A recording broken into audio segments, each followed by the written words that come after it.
Welcome to episode 32 of the StormCast, the world's best podcast. I'm your host, Stormy. We're live on YouTube and Twitter, bringing you the latest and the greatest news, stories, and updates going on around the world. Today is Wednesday, September 17th, 2025. As always, the StormCast is available everywhere you can find podcasts. So be sure to subscribe on YouTube, drop a 5-star review on Spotify, and follow us on Twitter and Rumble. And don't forget to like the video. All links are going to be down in the description below. So let's get into it. I hope everyone is having a good week so far. Before we start and get into our pre-podcast notes, I want to give a quick little sound check to make sure everything is sounding a-okay. So give me 1 second here to make sure everything oh yeah, we sound excellent. Alrighty, sounding good.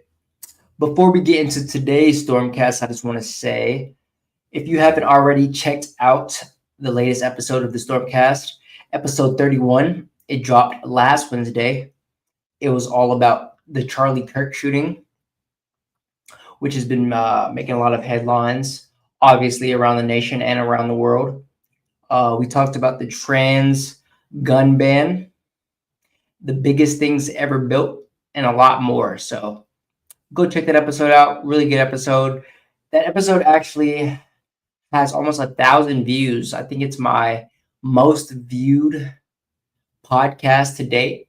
And I think that's namely because I dropped it on Wednesday, the day of the Charlie Kirk shooting.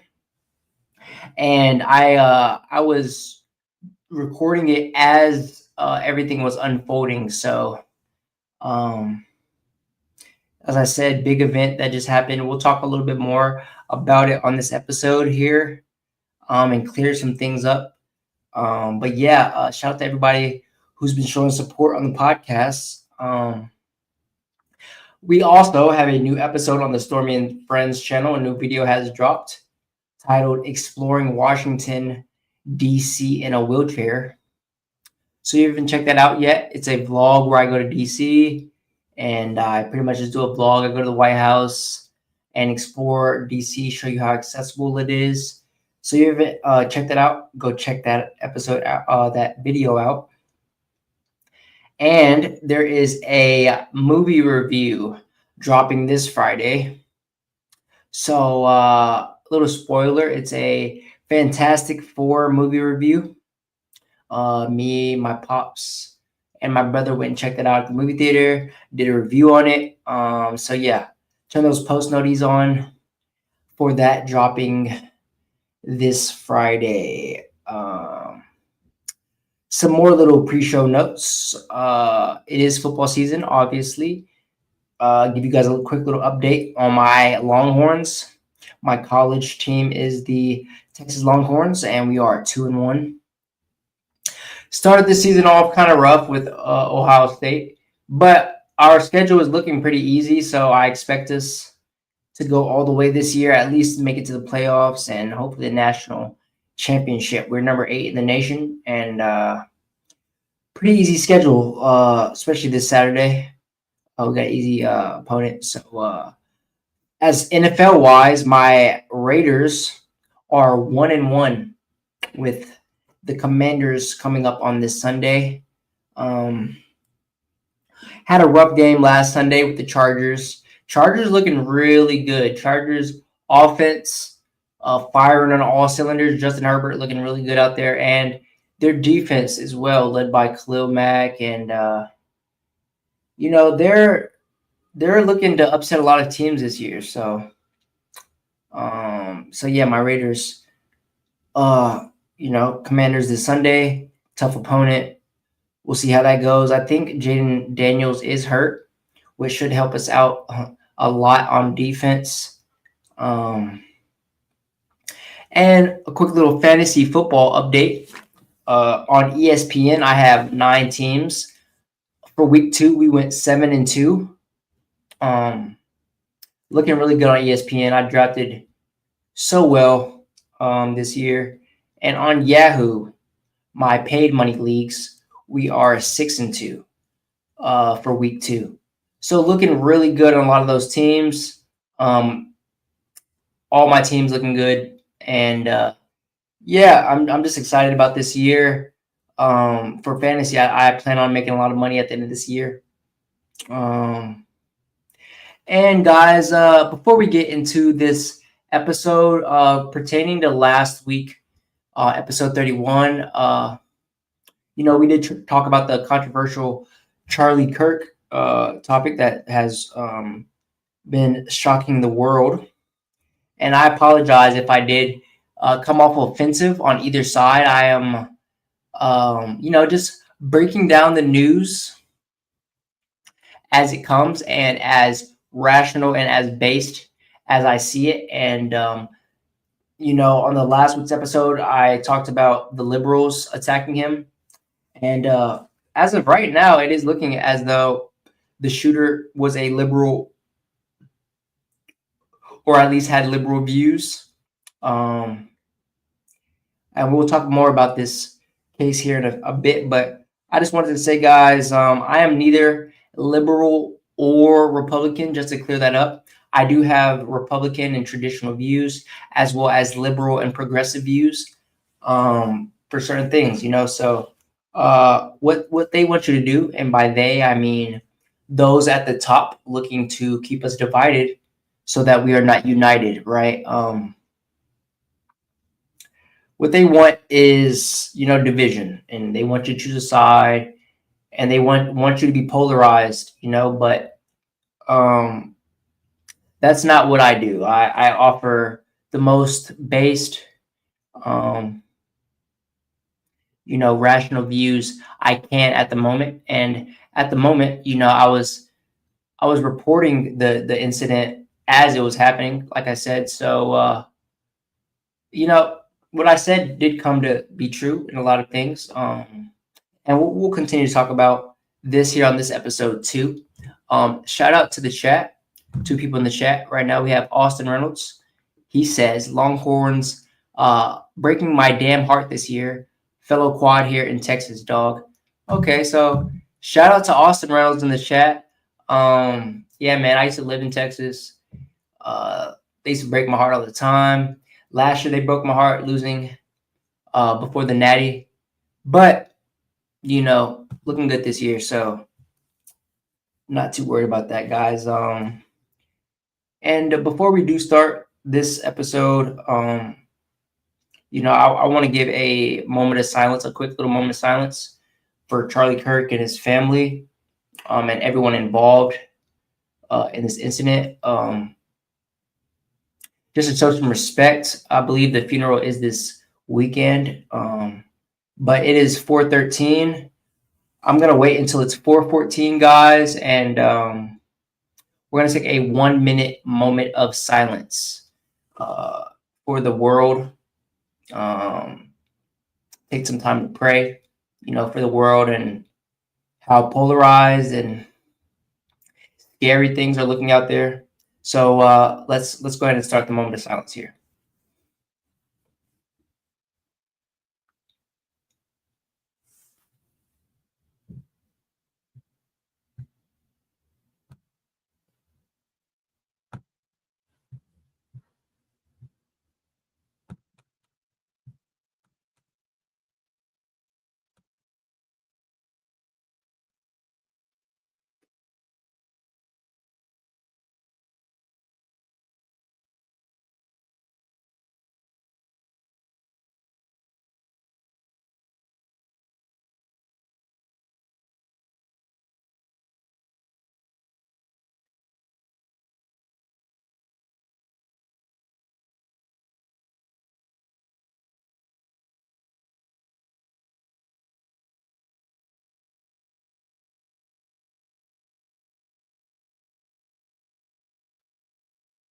All right, guys, that'll conclude our moment of silence.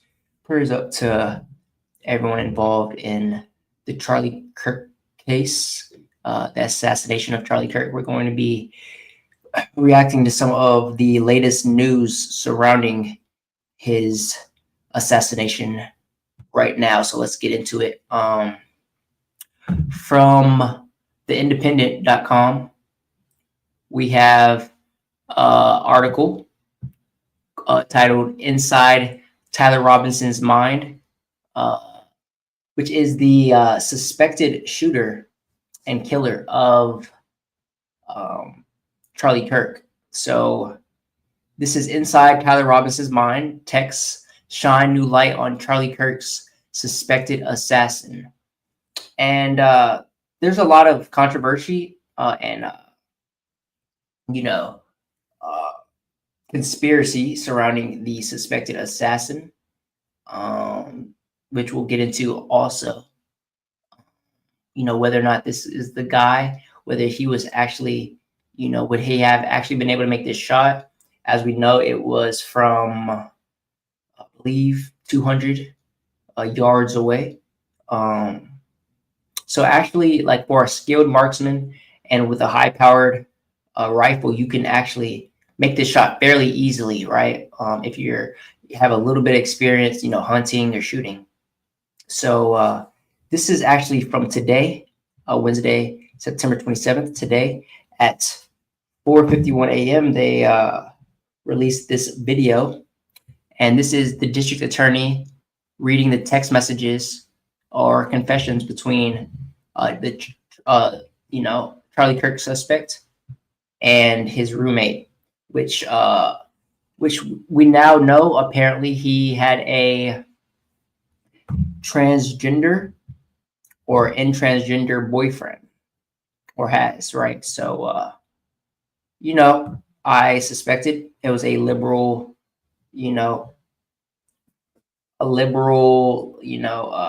incentivized attack, and it turned out that it was, or so we suspect, right? More coming out as the days go by, but let's listen here to see what they got to say.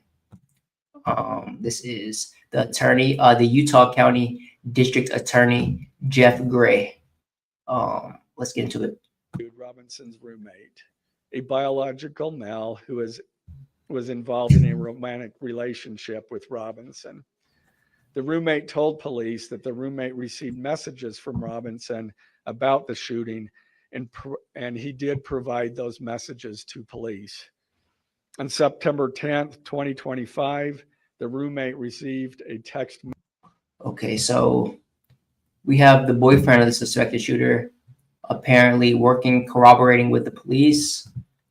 Seems kind of fishy, right? Like, how did he not know about it? I'm sure they had to have had talks with each other before the assassination, but now it's seeming as though the boyfriend of the shooter, Tyler Robinson, didn't have any idea of what was going on, and that he had no idea that he was going to go and assassinate Charlie Kirk. So, it seems kind of fishy to me, but let's continue to read on, right? Message from Robinson, which said, "Drop what you're doing. Look under my keyboard."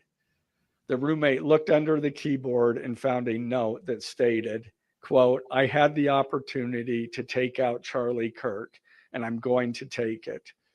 Police found a photograph of this note. The following text exchange then took place. After reading the note, the roommate responded, "What? You're joking, right?" Robinson, "I am still okay, my love, but I'm stuck in Orem for a little while longer yet. Shouldn't be long until I can come home, but I gotta grab my rifle still. To be honest, I had hoped to keep this secret till I died of old age. I am sorry to involve you." Roommate, "You weren't the one who did it, right?" Robinson, I am. All right, and y'all let me know whether or not y'all think these text messages are real, like sound real, or whether these are genuine exchanges of messages between two people. Because I did see the text exchange before the pod, and it did look kind of fishy. Just the way they were communicating, the length of the messages. Um, and as I said, the fact that the boyfriend had no idea that this was going to happen. So, maybe that is the case, but, still fishy. Let's continue. I'm sorry. Roommate, I thought they caught the person.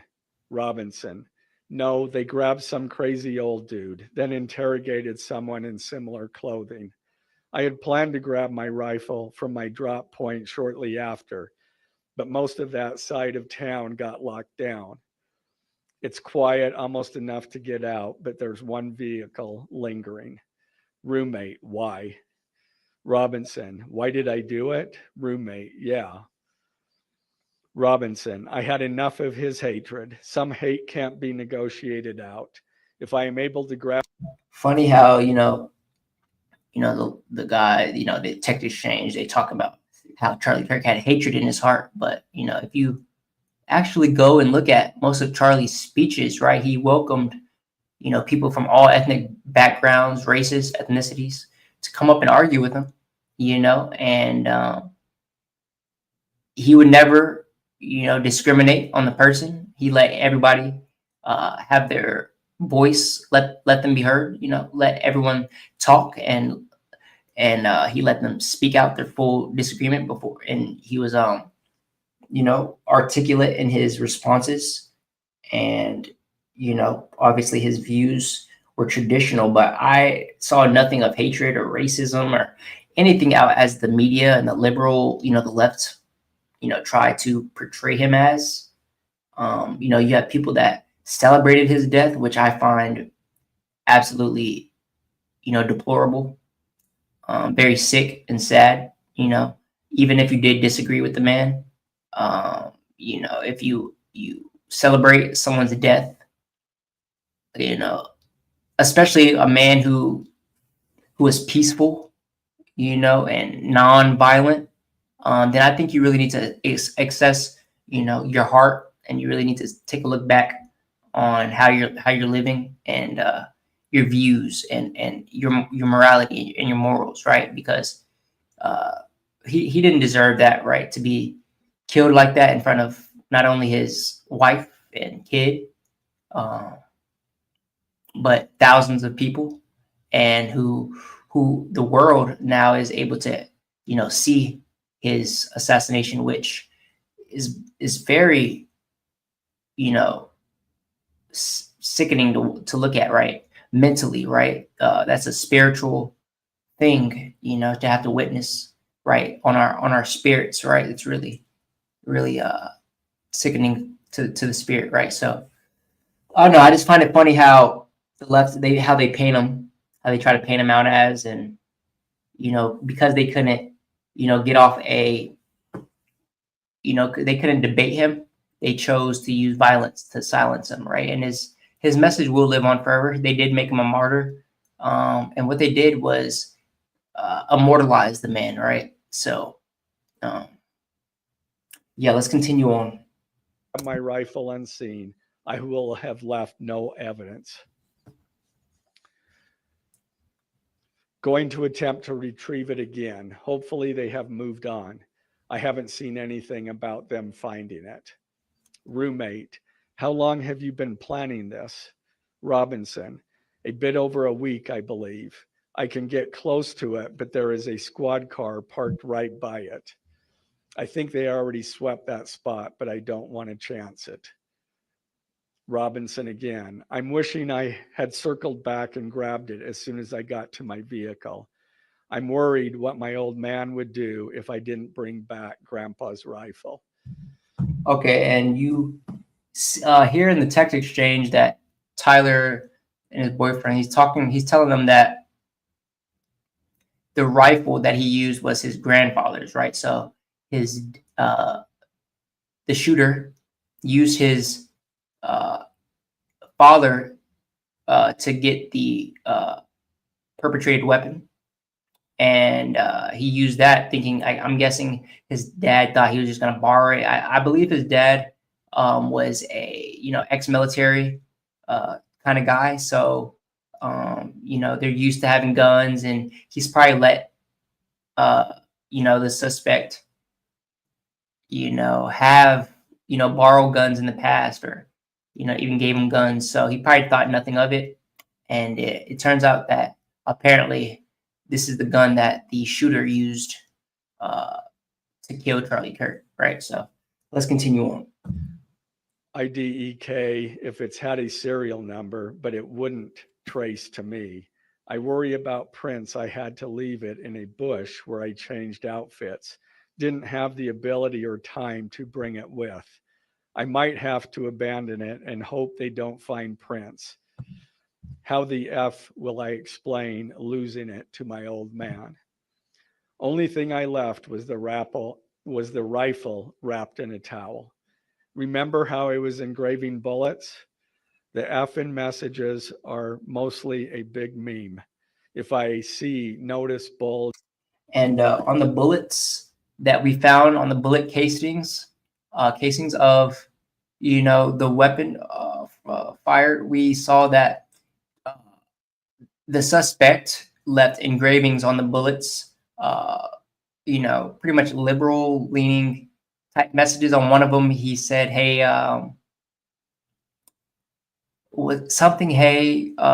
catch fascist." That's what it was. It was, "Hey, fascist, catch." And one of them was, "Wow." One of them was, "If you're reading this, you're gay." I know that. And then one of them was, "Wow." It was like some type of LGBTQ message. So we know that this has, been planned, and it was politically motivated, right? Spiritually motivated as well. I get the guy probably didn't have, believe in, what Charlie was saying about LGBTQ, about their message. Charlie was a proponent of the traditional household, man, woman, children under God. And he was opposed to most, LGBTQ leaning type messages, right? God was a hardcore traditionalist and American conservative speaker. So, premeditated is the word. So let's continue on.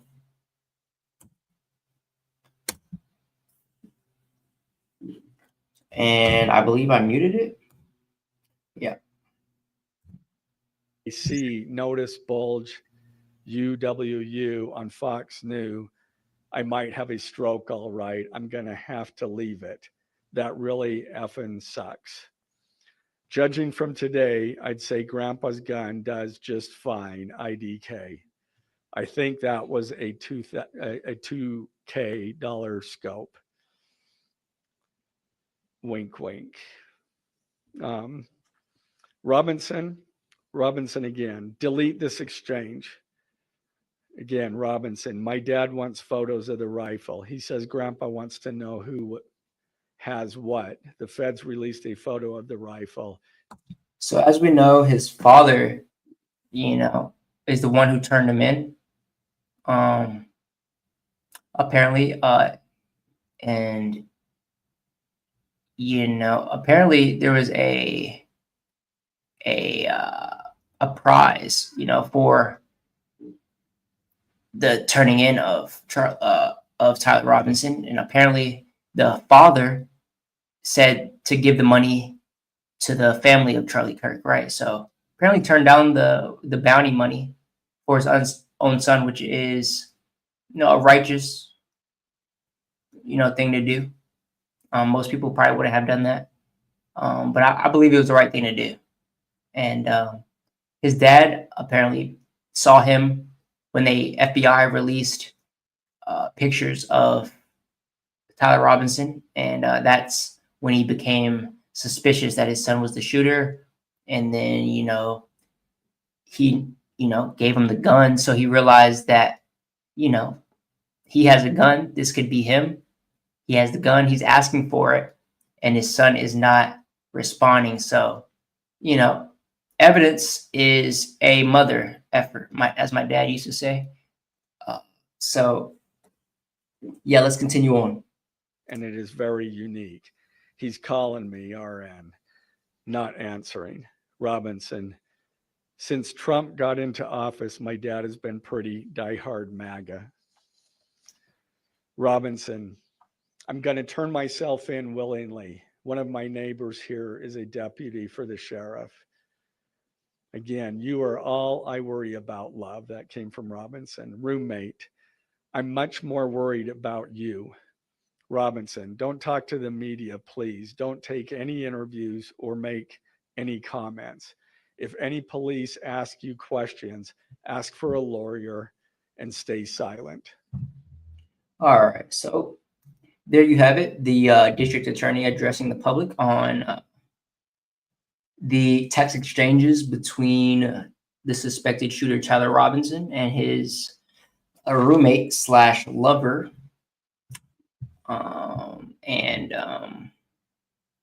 Yeah, so it's all starting to seem as though the dots are connecting.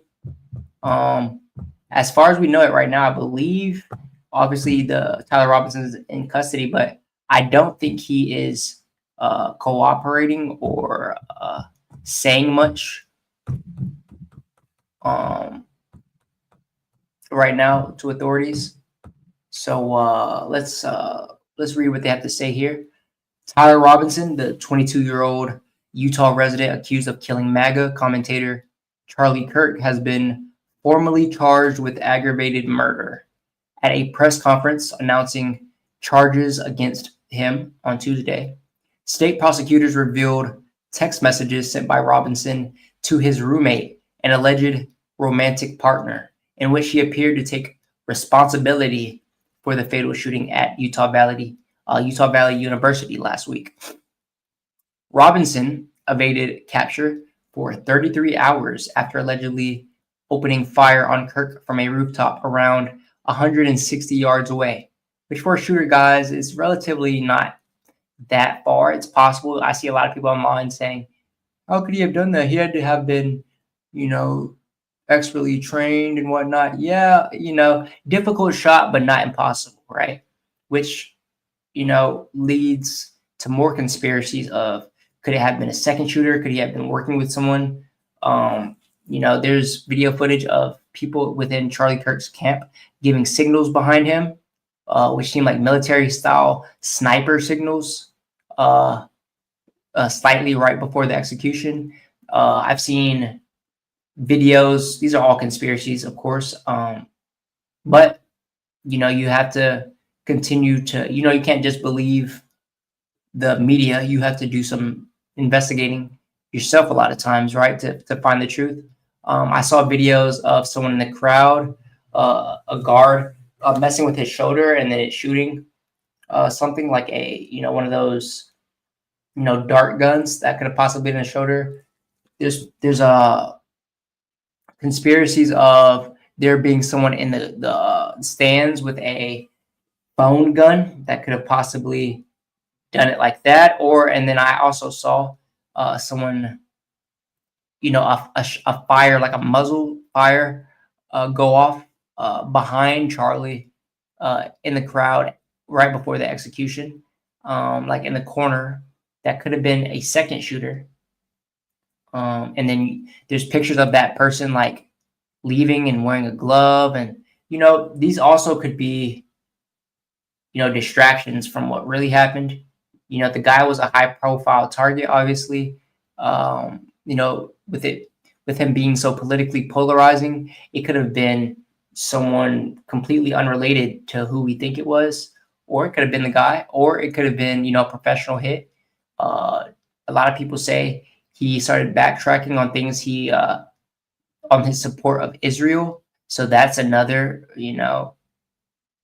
possible, avenue of someone that could have wanted a hit on him. So as far as we know, Tyler Robinson is the shooter, but more and more evidence will come and the dark will come to light. So let's continue to read on. So yep, the Robinson evaded capture for 33 hours after allegedly opening fire on Kirk from a rooftop around 160 yards away, where he was speaking, jumping off a roof and disappearing into the chaos. And they do have video footage of that as well. I won't be showing all of these guys because all of the video footage and conspiracies and all of that because it's just, I don't need to get into the weeds. I'm just kind of giving you guys an overview of what happened.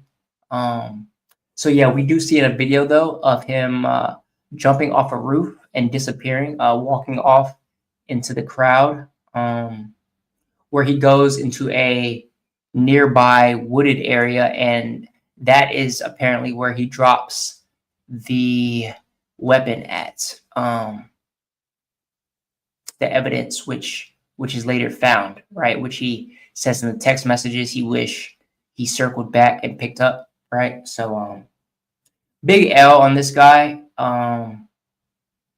Just overall, he couldn't have been a professional, right? Because no one who is a professional, if you are a professional, you come with a game plan to get out, right? The guy obviously had no exit strategy. He jumped off a roof, which was looked like 2 stories, at least 2 stories high, and then you see him kind of like limp off. So, that's not professional at all. And then, not being able to get the evidence, after not successfully discarding the evidence, big L for him.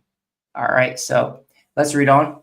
The right-wing influencer, 31, died several hours after being struck in the neck by the bullet. Robinson has formally been charged with aggravated murder and 6 other charges, including obstruction of justice and witness tampering. So here's what we know about the alleged killer, Tyler Robinson. And guys, I don't really like to, promote these guys or give them too much limelight or too much of a platform, but this is going to be a huge case within the next couple months, until he is, until we reach a verdict on this guy. So I think it's good for the pod that we just go ahead and give some details behind the suspected shooter, since we are on the topic. All right, so we have a image of the suspected shooter, Tyler James Robinson, as he attends a virtual court hearing from prison to hear the charges for his alleged murder of Charlie Kirk. So here's what the guy looks like. Lifeless, in the eyes. Old picture of the guy. Charlie Kirk. Him after he jumps off the roof. And the Utah Valley setup here. This is where Charlie Kirk was talking to thousands of people, and this is the building. You see the mountains in the back of Utah, and the shooter was apparently on this rooftop up here. And then you have him as he enters the college and goes up the stairs, up the rails. Which my thing is, like, how is everything just so open and accessible, right? Like, how was he able to get onto the roof so easily, right? Was this everything unlocked? Maybe it's a parking garage that he enters through and gets to the top, I believe.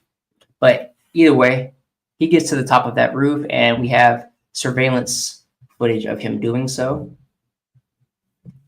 Before we continue on, we have Jay Wills in the chat. Shout out Jay Wills. He says, "What up, man? Fellow quad here. Shout out to you, man. Shout out to the quad, world, everyone in it." He says, "A thought on it being done by Israel or Nick Fuentes group." I just talked about it possibly being done by Israel. As we know, he had views on Israel that were later coming out to be opposing Israel and and everything they do.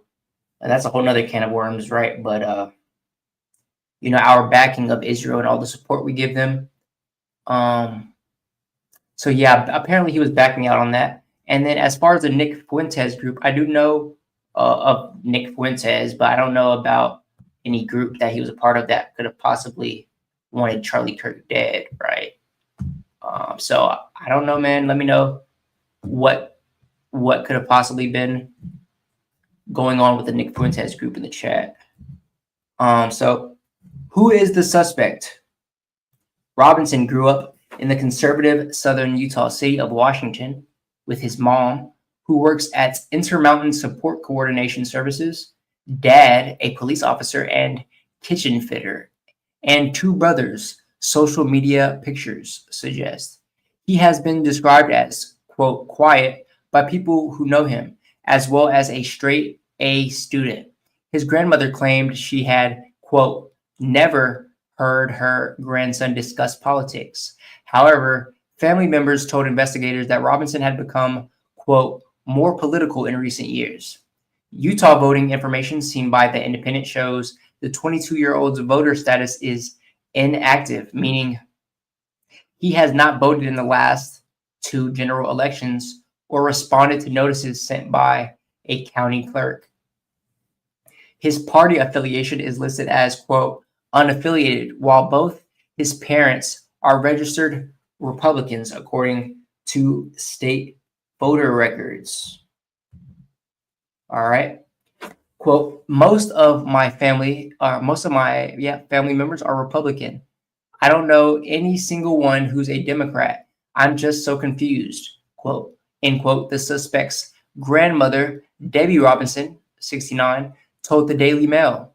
Pictures on social media show Robinson dressed as a Trump costume for Halloween in 2017. So the guy had liberal views, as we're reading, and opposed Donald Trump and his family's support of Donald Trump. Okay, let's read on. Robinson did not attend Utah Valley University, where the shooting took place. He, however, received a presidential scholarship to Utah State University, but only attended the institution for 1 year. He then moved home to complete an electrical apprenticeship program at Dixie Technical College in St. George, Utah, according to Utah System of Higher Education. So what has he been charged with? Okay. Robinson has been charged with 7 counts, the most serious of which are aggravated murder and felony discharge of a firearm.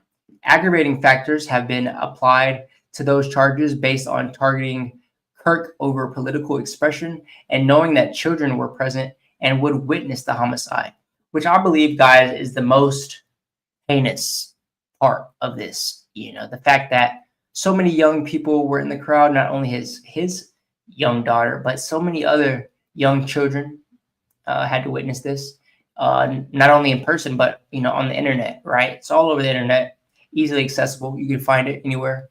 And guys, after watching the video, I just recommend, if you haven't seen the video, just go ahead and don't even bother. You know, it's pointless. It's sickening and disturbing. So let's continue on here. The full charges are count 1, aggravated murder; count 2, felony discharge of a firearm; count 3, obstruction of justice for moving and concealing a rifle; count 4, obstruction of justice for disposing of clothing; count 5, witness tampering for directing roommate to delete texts; count 6, witness tampering, directing roommate to stay silent; and count 7, commission of a violent offense in the presence of a child for committing homicide knowing children are present. And I didn't even know that was a specific offense itself, you know, creating violence in front of a minor, right? That's its own separate offense. So the guy has 7 charges on him.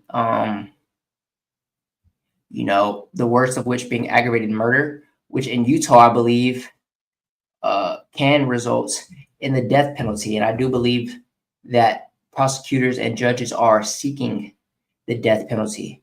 As we see here, could Robinson face the death penalty? So, announcing the charges Tuesday, Utah County Jeff Gray said that he would be seeking the death penalty in the case. Quote, This is not a decision I take lightly, he said. A jury in the case would first have to determine Robinson's guilt, and then if he is eligible for execution. He would otherwise face a maximum sentence of life imprisonment if convicted. And, you have two parties, some that want to see him, just completely, executed, and then some that probably want to see him rot in prison for the rest of his life. Both being, suitable options for someone who thinks it's okay to kill a person in broad daylight like that in front of people, I believe, personally. Let's read on. Utah criminal defense attorney Clayton Sims told Fox 13 that factors including the death of a, quote, public official, particularly cruelty, and the fact that he put others at risk during the incident may possibly sway a jury in favor of execution. Right. So I believe he should also be seen as a domestic terrorist, right? He could have easily shot anyone, so,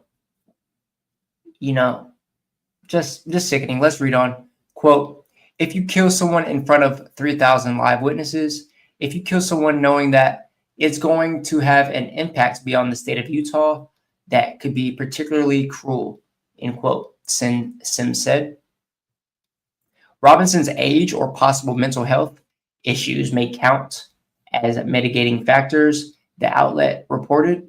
Mitigating factors can be used during trial to show why a person should not be given the death sentence. And as we've heard, that he is a smart guy, right? He knows what's going on. He's not an idiot, So I believe that the mental health excuse should just go ahead and be thrown out, right? His mental health had no effect on whether or not he was able to assassinate someone from nearly 200 yards away, right? So let's continue.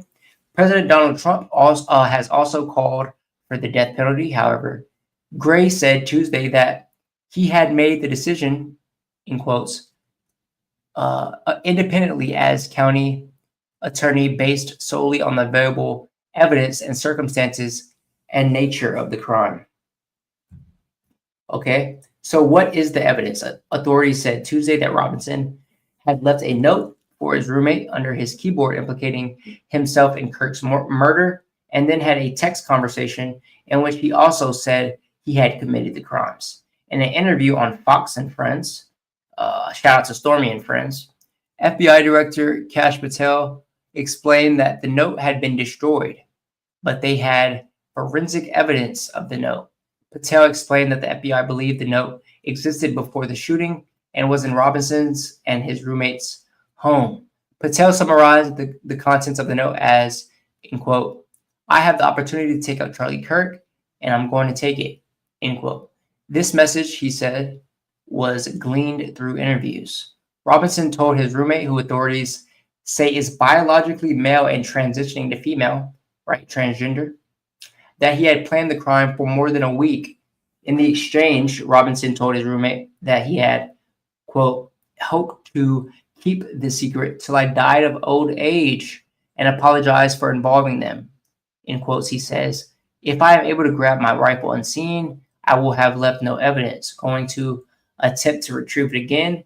Hopefully they have moved on. I haven't seen anything about them finding it. And then we later find that he was wrong. We do have evidence of, the bullet casings, obviously, and then we have fingerprints of when he let himself down off the roof after the assassination. And we also have boot marks amongst the evidence. So let's continue. Robinson also told his roommates to delete their texts and not talk to the media. Robinson later allegedly messaged friends on the social messaging platform Discord, writing, hey guys, I have bad news for you all. It was me at UVU yesterday. I'm sorry for all of this.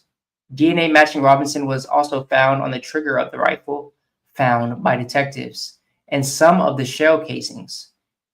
The gun belonged to his grandfather, authorities said. Robinson was allegedly worried about leaving his grandfather's rifle at the scene. Quote, how the F would I explain losing it to my old man? So what do we know about his potential motives? State officials, as well as other members of the Republican Party, have decried Kirk's assassination as, quote, politically motivated, while guest hosting an episode, The Charlie Kirk Show, on Monday in honor of his dear friend, Vice President J.D. Vance placed the blame at the feet of left-wing extremism. FBI Director Kash Patel also claimed that Robinson subscribed to left-wing ideology, citing comments by his family. However, it is not clear whether Robinson's motives were explicitly political. Robinson's mother explained that over the past year, the suspect had become, quote, more political. According to charging documents, his political stance started to lean to the left, in stark contrast to his parents, and he became more pro-gay and trans-oriented, the document added.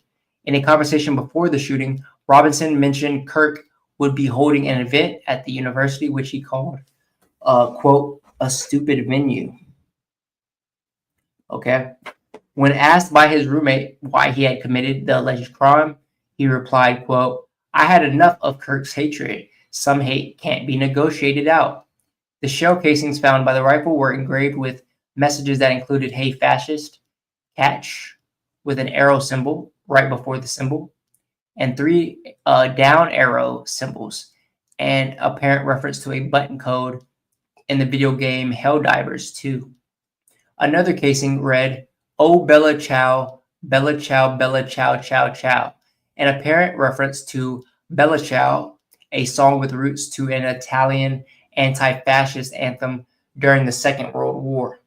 The song has also been popularized by the series Money Heist and the video game Far Cry 6.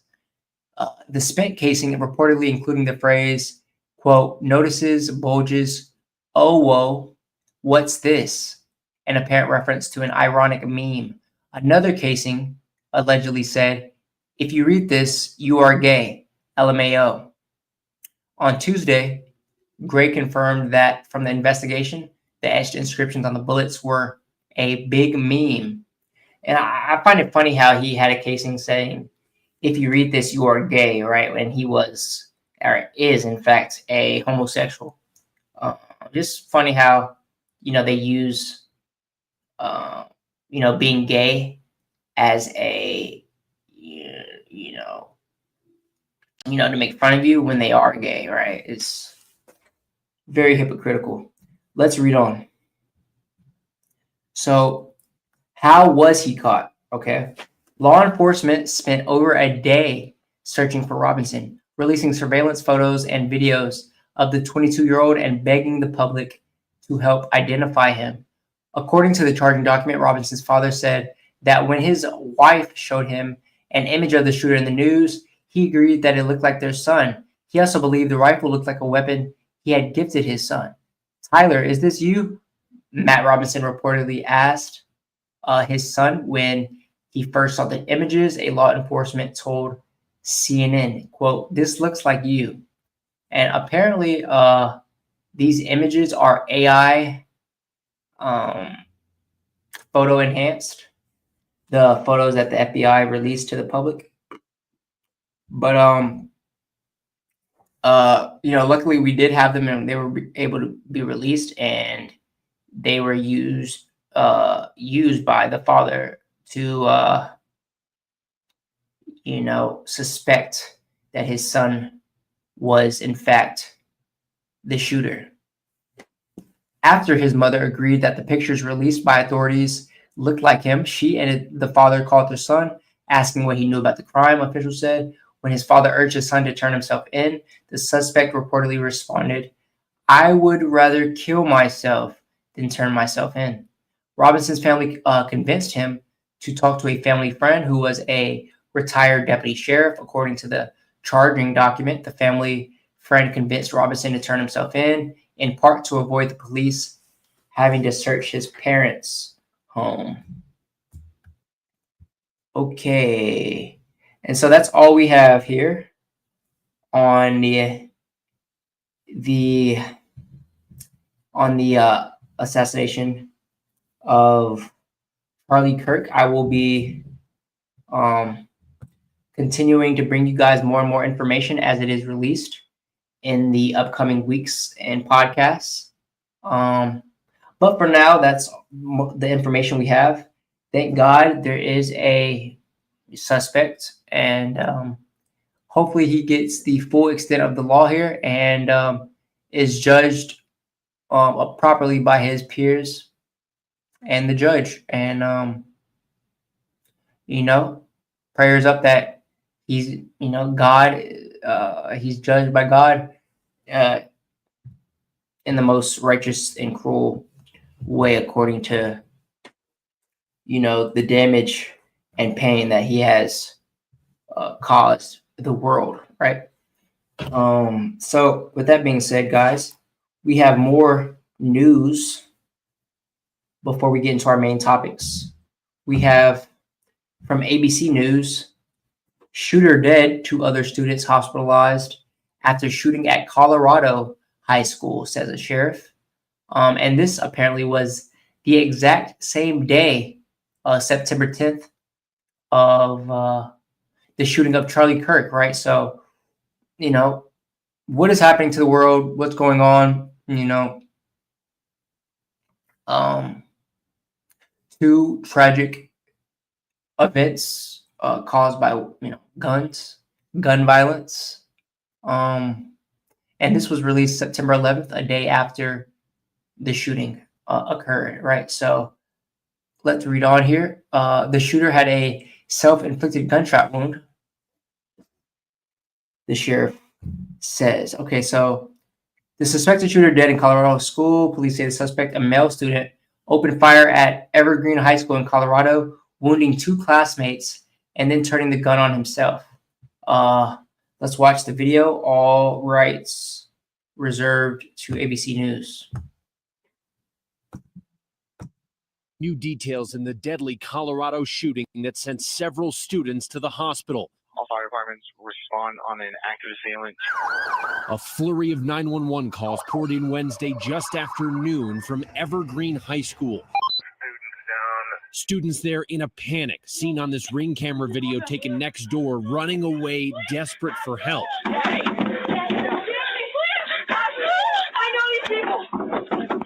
I was scared and I felt sick because I was worried. Police say the suspect, a male student, opened fire with a revolver handgun, shooting a pair of students in front of others. Both of them rushed to the hospital in critical condition, along with a third student with unknown injuries. 2 patients with CPR, need another ambulance to all of them. This is the scariest thing you could ever think that could happen. They don't know if our suspect is old enough to even drive. Hundreds of officers racing to the scene. Authorities say they found the suspect had suffered a self-inflicted gunshot wound. He was pronounced dead at the hospital hours later. Investigators now searching his home and locker, looking for clues as to why this happened. Parents shaken, lining up to reunite with their children at a nearby school. I'm incredibly blessed that I get to hug Brenner tonight and put him to bed and see him wake up tomorrow. Not every parent is that lucky.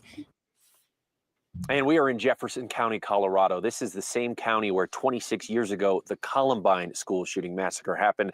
Of course, at the time, that was considered unthinkable. The incident here at Evergreen. And ever since that Columbine shooting happened in Colorado, there has been a upward trajectory of school shootings since. And it doesn't seem to be slowing down at any rate. You hear about them all the time. You barely heard about this one, right? Because the Charlie Kirk shooting kind of took away most of the spotlight of this. But guys, this is just another, act of domestic terrorism going on in our country. And there doesn't seem to be a solid solution. those on the left call to ban the guns, while those on the right intend on keeping them to defend themselves, and vice versa. And so, it's just so polarizing every time a situation like this happens, and very saddening. And the fact that you probably didn't even hear about this one just goes to show what state our country is in, right? So let's continue to read on. A student who authorities say opened fire at his Colorado high school on Wednesday, wounding 2 classmates and then turning the gun on himself, has died, according to the local sheriff's office. The gunfire at Evergreen High School broke out at about 12:24 p.m. local time, according to the Jefferson County Sheriff's Office. Similarly to the 12-ish p.m. time frame of the Charlie Kirk shooting. So these are happening simultaneously. Continuing, 3 students were taken to the hospital in critical condition following the gunfire, including the suspected shooter, who was injured by a self-inflicted gunshot wound, the sheriff's office says. The sheriff's office confirmed the suspect died in a post on social media Wednesday evening. Authorities have not publicly released his identity. And every time it's someone who is a minor or, under legal age, usually they do try to conceal their identity to the public. Either way, one of the wounded students with non-life-threatening injuries was released Wednesday night, with the second wounded student remaining in critical condition, hospital officials said on Thursday. Okay, so here in this picture, we have police officers on the scene at Evergreen High School where the shooting occurred in Evergreen, Colorado. Continuing on, a 4th student was also transported to the hospital, but with an unknown injury, authorities said on Wednesday. In a statement, Colorado Governor Jared Polis said he was, quote, devastated by the shooting. He says, "My heart goes out to the victims and their families as they grapple with this senseless act of violence." So after the shooting, the school was placed in a lockdown and officials swept the campus. So students here in this picture walk to board a bus amid heavy police presence at Evergreen Library after a shooting at Evergreen High School. Continuing on, in quotes, we have, "This is the scariest thing you'd think could ever happen," said Jefferson County Sheriff spokesperson Jackie Kelly at an earlier news conference. Kelly said she could not provide any other details about the suspected shooter, including the suspect's age or gender. Quote, "I don't know if our suspect is even old enough to drive," Kelly said. She said authorities were seeking a warrant for the student's home and locker. The sheriff's office said the suspect was armed with a revolver handgun. Sad situation here. Guys, this guy, not even old enough to drive probably, and he's out, out trying to shooting up and, schools, and, that's never going to end good. And, he did end up taking his own life. So in these pictures, we have law enforcement at the scene of the shooting here, and also law enforcement at the scene of the shooting here. Continuing on, the Bureau of Alcohol, Tobacco, Firearms, and Explosives also responded to the scene. FBI Director Kash Patel said the FBI was, quote, aware on the tragic situation unfolding near Denver, with officials providing, quote, full support of local authorities to ensure everyone's safety. And in this picture, we also have law enforcement at the scene of the shooting at Evergreen High School in Evergreen, Colorado. After the shooting, hundreds of police officers were on the scene searching each room on campus according to law enforcement.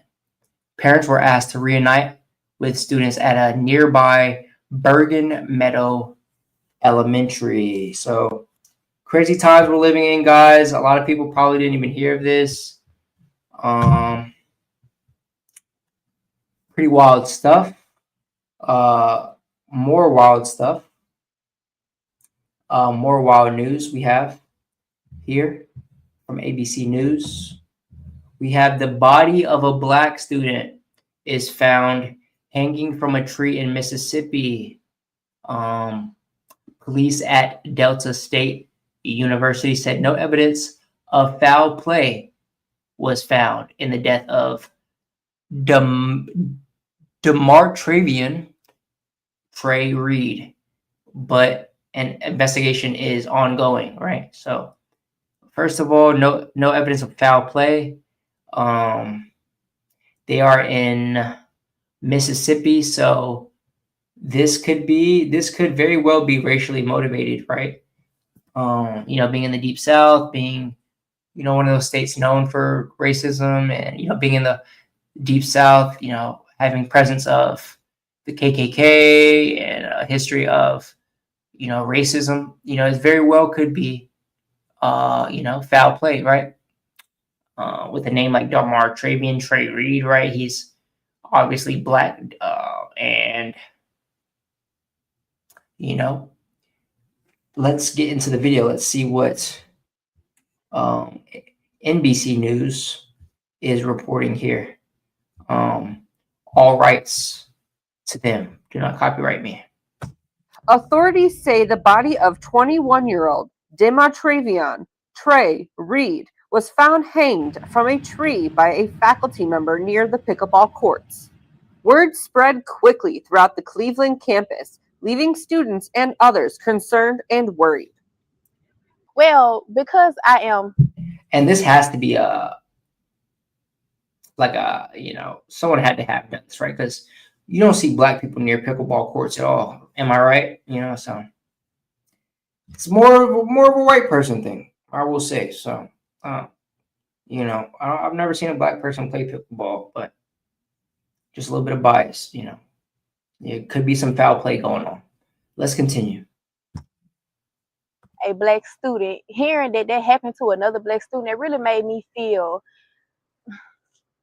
it's make me feel unsafe. I do have to walk to class, and I like to go walk on the track, and it would be happy to know like what happened. Local and state investigators immediately started looking into the incident. DSU Police Chief Michael Peeler says investigators found no evidence of foul play. But pending an investigation, further investigation, and also from the medical examiner's office, we won't have more information until that part has been done. And members of Reed's family are insisting on a thorough investigation. Please, please, please, please do your research on this. Do not let them sweep nothing else under the rug. Enough is enough. University President Daniel Enos says the discovery left him heartbroken as he extended his condolences to Reed's family and friends. He added DSU would help students, faculty, and staff with the grief. Wow.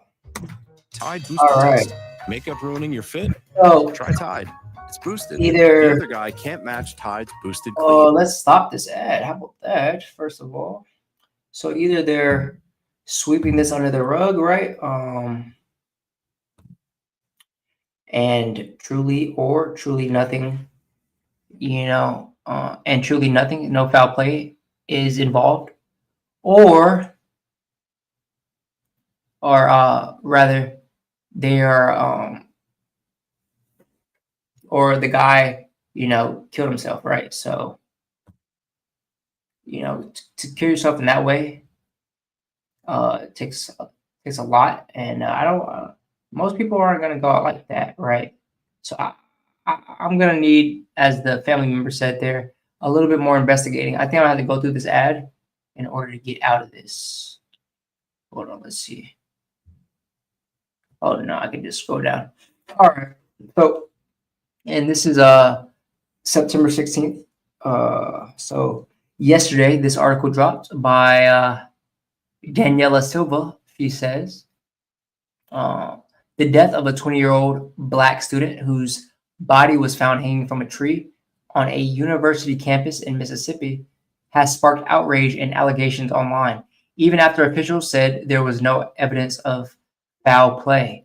Police were notified Monday morning about the body found near the pickleball courts at Delta State University in Cleveland, Mississippi. University Police Chief Michael Peeler said at a news conference that day. He said the body was identified as that of DeMartravian Trey Reed, although Peeler said there was no evidence of foul play or a threat to the school community. Classes were canceled Monday at the 2,700 student campus. Let's continue reading. So we have Delta State University there. The stadium for Delta State University in Cleveland, Mississippi, and that was in 2017. So it's probably a small, little small college, probably mainly Black, being in Mississippi, but they do have a sports program, apparently. Yet, that has not prevented people from calling for justice for Reed on social media and circulating unsubstantiated allegations regarding his death. The NAACP on Tuesday expressed skepticism of the possibility Reed died by suicide in such a manner, right? So you'd have to excuse our skepticism amidst growing racially motivated violence targeted at our communities across the nation, the country's oldest civil rights group said Tuesday on Instagram in a post with a picture that read, quote, "A man was lynched yesterday. So while we wait for a more formal autopsy report and information, we offer this piece of history with a level of certainty. Rather, our people have not historically hung ourselves from trees." The post caption read. Noted civil rights attorney Ben Crump said Tuesday that he has been retained by Reed's family and will lead a team of civil rights organizations in a transparent investigation of Reed's death, independent of law enforcement and the local medical examiner. Quote, "Trey Reed was a young man full of promise and warmth, deeply loved and respected by all that knew him," Crump said in a statement. "We could not accept vague conclusions when so many questions remain. I will lead a team of civil rights leaders and organizations in pursuing transparency and answers," right? So a lot of people not, believing and accepting suicide as a possible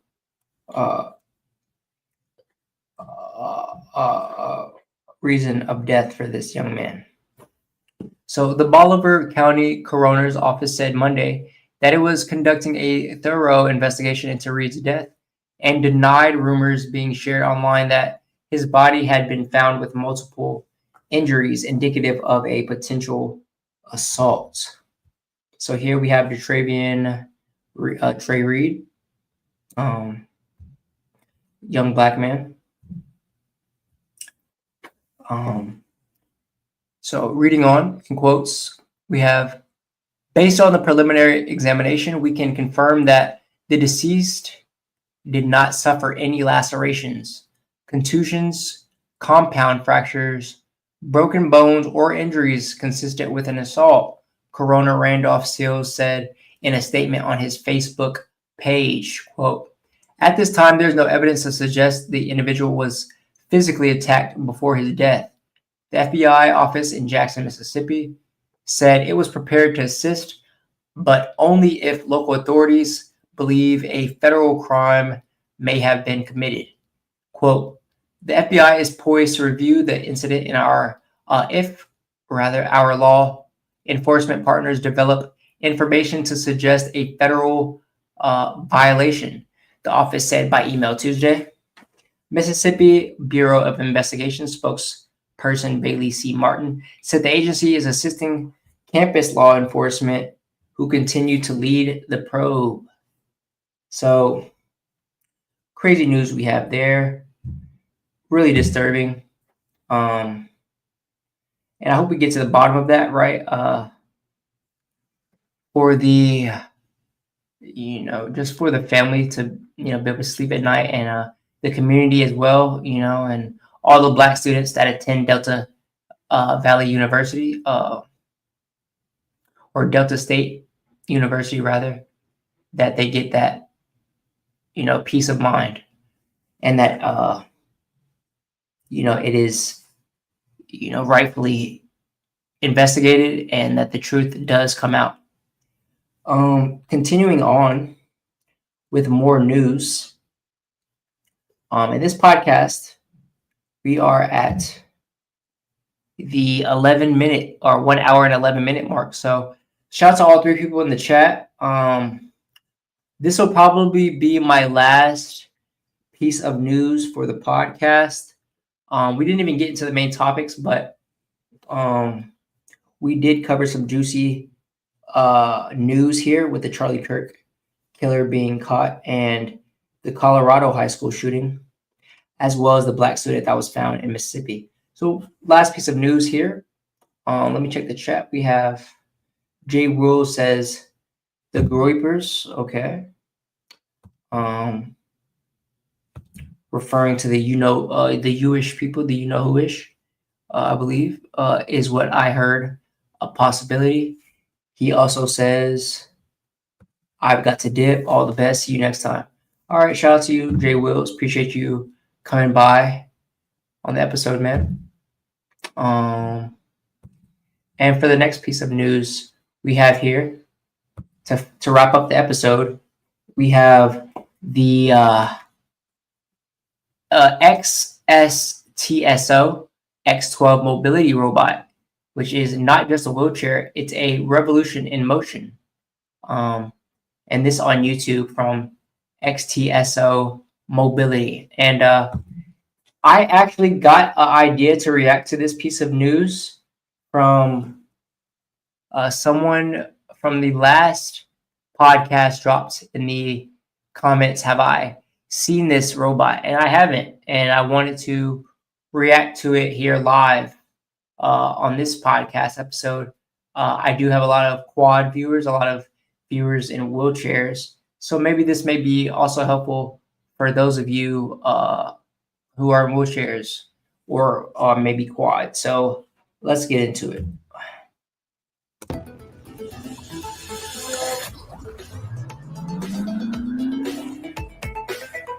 Oh, and also this is why you should suggest topics and things for me to react to, because I will get to them. I see all comments, and yeah, I'll look at all of them, and if you got something you want me to react to or look at, I definitely will.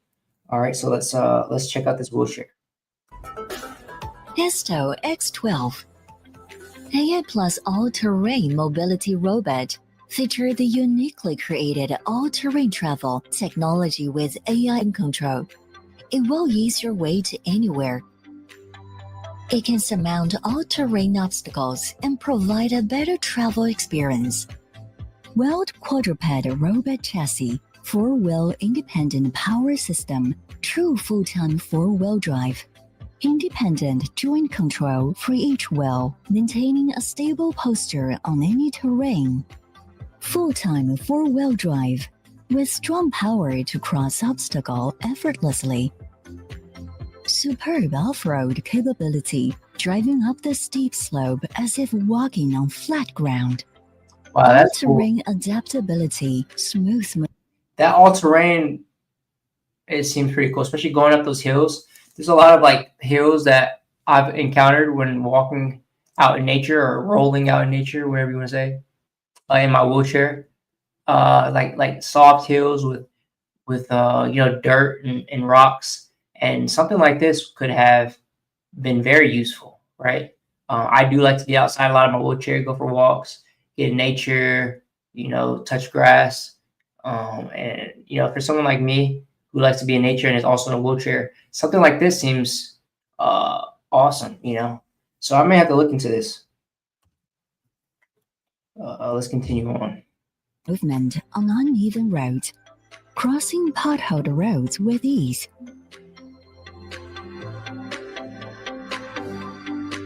Easily crosses steps and road shoulders. Now, this right here is probably the most impressive, right? If you're in a wheelchair, you know about, sometimes getting somewhere and there not being a ramp or somewhere accessible for you to easily access to get to your location, or, maybe some steps to get into a building, and you don't have a ramp, so you can't get into it because of the steps. Well, this wheelchair, it looks like it's summiting these steps really easy. So that's pretty sick. Let's continue on.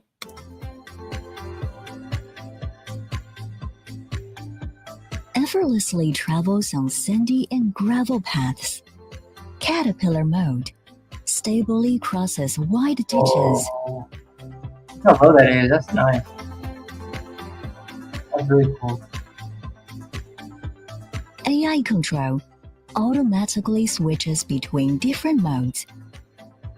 Okay, so it's AI infused, which allows the wheelchair to sense things and to be able to react in real time with AI. It's pretty impressive, and that just goes to show you guys, the power of AI and what and how helpful and useful it's going to be, not only for the general public, but for those with disabilities. It's going to be a life changer.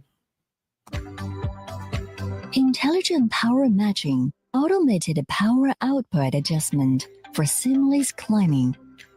Automatically detects the final step of the stairs. Automatically switches to the driving mode after climbing. That's really cool. Adapt to various types of stairs. And there's people in wheelchairs that actually don't even have enough function to be able to control themselves or be able to drive the wheelchair themselves, right? They either use head controls or somebody else controls it, right? So something like this that's AI powered, and it pretty much just responds to your environment for you. That's amazing, right? Really cool. Such as spiral stairs.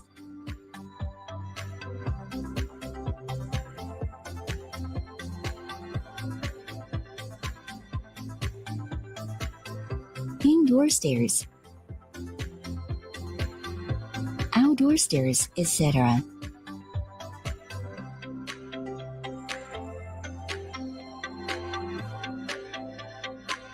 So cool. Automatically switches to the driving mode.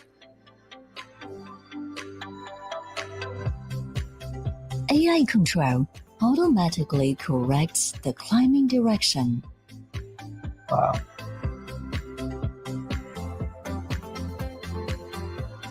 Climbing up steps. All-terrain 360 degrees self-balancing dynamic seat. Maintain posture balance. Looks really defined. Automatic posture stabilization system. Adapt to terrain changes. The quadra wheels act. That'll also be really useful for when I'm outside and I want to go up a hill, summit hill. A lot of times I'll go off the beaten path and go, on dirt or something, hilly areas. And that's just, going across the side of a hill. That's pretty sick. It's maintaining a stable posture. So that's cool. You don't have to worry about tipping over or losing balance or anything. Your wheelchair's, adjusting for you. It's pretty dope. Adjust to maintain the stable posture of the machine. Safely boarding and exiting. Easily ascends and descends steep slopes for convenient following. Speed of 6 to 12 kilometers per hour. Seat memory function. memorizes sitting postures according to users' needs. Entertainment sway seat mode. Enjoy leisurely moments. Assistive safe driving reminder. Timely drop off risk warning. Nice. Obstacle avoidance warning. So the AI detection system, I guess, noticed that she was going to drive off of that pier, that dock right there, and corrected her without running off. You know, that's maybe a fear some people may have is, you know, going to the pool or maybe falling in or whatever it may be, going, you know, falling off of stairs or, you know, a high point. But you don't have to worry about that with this detection system that it has in it. Pretty dope. Later precisely detects the environment and proactively alerts to potential dangers. Reverse collision detection and warning.